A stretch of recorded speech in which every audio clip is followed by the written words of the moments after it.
Hey guys, welcome back. Clumsy Dad here. Kind of taking it back a little bit. Had some good production today. So now we're in the Vlogygon, which is my little way of saying, thinking about some square thoughts from multiple sides.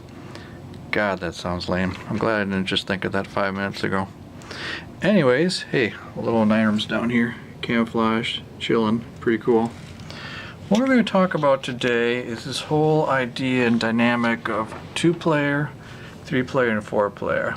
I find it really interesting in games about kind of what the setup is with those different arrangements. You know, those are the classic ones. Obviously, there's great stuff happening above 4-player too, but these are the kind of the ones you kind of fall into with your normal tabletop gaming.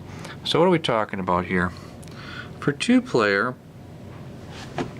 we're talking about direct exchange, where you're there at the table with one other person, really mano a mano, if you will, and going at it.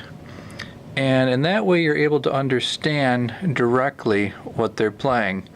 You know, in so many 4-player games that 3-player, there's so much going on, you really can't pay attention to your opponent's cards or boards or so forth.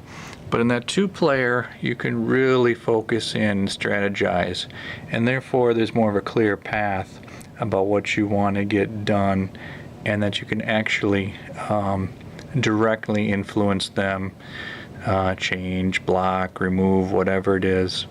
And because of that, there's kind of like mutual pursuits that are understood and can be dealt with. Again, kind of in that direct vein. Now we go down to 3-player, which is quite an interesting dynamic. You know, all these are appealing in their own way. Kind of with 3-player, then you start to get things going circular, if that makes sense. I kind of think so, because you get out of that direct, and then all of a sudden things are a little bit less stable, and because of that, options open up about play and what can happen during the game, and that also gives in to the unpredictability of the situation.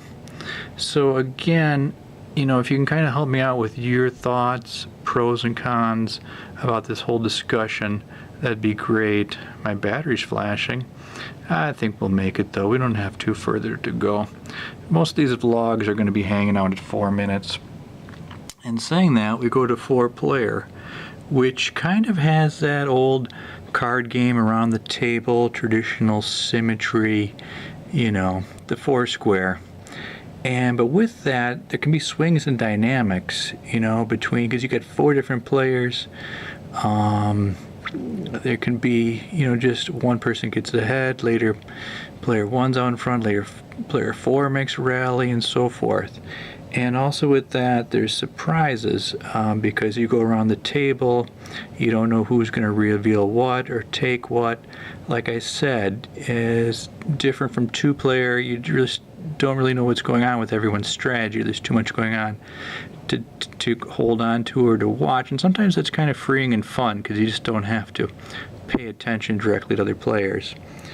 And then there's kind of that old partnering that can show up either directly or indirectly. Maybe 2 players are behind or trying to catch up, or they share a similar, you know, path or objective that they naturally will partner up.